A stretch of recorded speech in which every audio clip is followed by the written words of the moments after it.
আরেকটি প্রশ্ন আছে যে ছোট্ট করে উত্তরটা দেন, যে কবরস্থানে বিভিন্ন ধরনের ফুল গাছ লাগানো শরীয়তের দৃষ্টিতে ঠিক আছে কিনা? শরীয়তের দৃষ্টিতে ফুল গাছ লাগানো মোটেই ঠিক না।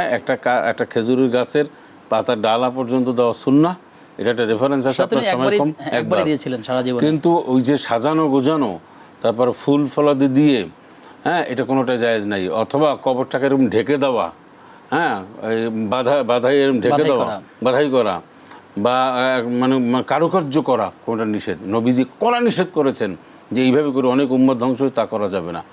রাসূল সাল্লাল্লাহু আলাইহি সাল্লামের কবরটা কিন্তু সাদামাটা ছিলেন, মখমলের কাপড় দিয়ে ওনাকে শোয়াই রাখা হয়েছিল। পরবর্তীতে দুর্ঘটনা ঘটার একটা সম্ভাবনার কারণে ওইটাকে এখন অনেক প্রোটেক্টেড করা হয়েছে। কিন্তু আর সব সাহাবীদেরকে দেখেন, আপনি দেখেন জলিল কদর সাহাবী, আমি অসংখ্য নবী রাসূলদের কবরে আমি গিয়েছি, আলহামদুলিল্লাহ, আল্লাহ শুকরিয়া, অসংখ্য অনেক গিয়েছি। সবার কবর কিন্তু সাধারণভাবেই রয়েছে।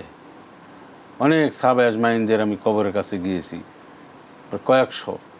তো সব সাহাবীদের কবর তো এরকমই রয়েছে। এই আমাদের দেশে যেরকম কবর একটু হইলে যেভাবে প্রশ্নই আসে না, কবর কেন্দ্রিক কোনো ইবাদত হবে না। ইবাদত হবে মসজিদ কেন্দ্রিক, মসজিদ কেন্দ্রিক ইবাদত হবে। যারা কবর কেন্দ্রিক ইবাদত করে তারা রসুল আকরাম সাল্লাল্লাহু আলাইহি ওয়াসাল্লামের হাউজে কাউসারের পানি পাবে না, স্পষ্ট আমি হাদিসের রেফারেন্স বলে দিতে পারি। হাদিস শরীফ এটাই বলেছে। জি মোহতারাম, শেষ করতে হবে। আপনার মাধ্যমে আমরা অনেক বিষয় জেনেছি, আপনাকে ধন্যবাদ জানিয়ে আপনার থেকে বিদায় নিচ্ছি। শেখ, আমরা সরাসরি প্রশ্ন উত্তরেই চলে যাই। আমাদের বোনটি যে প্রশ্ন করলেন যে মুহররমের রোজা তিনি রাখবেন 9 এবং 10, এই রোজার সাথে তিনি একটা বাড়ি রেখে তিনি কাজার রোজার নিয়ত করতে পারেন কিনা? এই রোজার সাথে কাজার রোজাটা কিন্তু ফরজ। জি, এই ফরজ রোজাটা আলাদা, আর মুহররমের রোজা নিঃসন্দেহে আলাদা। এটা একটা নফল বা সুন্নাহ রোজা। কিন্তু উনি ফরজ রোজাটাকে আর কাজার রোজাটাকে মিক্স করার কোনো সুযোগ ওনার নাই।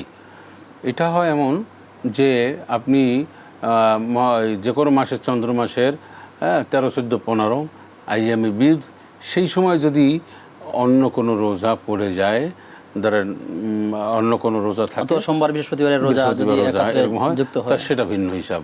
কিন্তু একটা ফরজ রোজাকে উনি কোনোভাবেই মুহররমের 9, 10 রেখে এই ফরজটাকে আদায় করতে, এটা ঠিক হবে না। এটা ওনার জন্য ঠিক না। উনি 9, 10 রোজা রাখবেন। গুরুত্বপূর্ণ মুহররমের রোজা রাখা, অনেক ফজিলতময়, 1 বছরের গুনাহ মাফের একটা হাদিসে রয়েছে। অতএব এটা করবেন, আর ফরজ রোজা আলাদা করবেন উনি। তাহলে তার যে কাজা রোজাগুলো আছে তিনি এটা ফরজ রোজা এটা আলাদাভাবে রেখে দেবেন।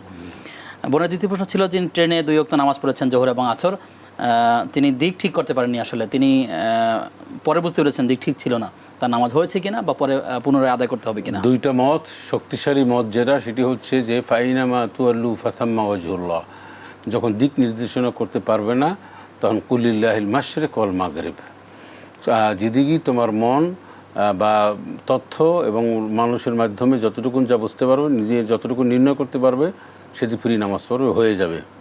কিন্তু যেহেতু উনি জানতে পেরেছেন, পরবর্তীতে শিওর হয়েছেন যে আমার নামাজটা হয়নি, সেহেতু উনি নামাজটা আবার কসর নামাজটা যখন শুরু করেছিলেন তখন তো ঠিক হয়তো পশ্চিম মনে করি ঠিক করেছিলেন। ঠিক সেটাই আমি বলছি যে এক প্রথম মত, শক্তিশালী মত হচ্ছে যে উনি যে নামাজ পড়েছেন, কসর পড়েছেন, এটাই যথেষ্ট ওনার জন্য।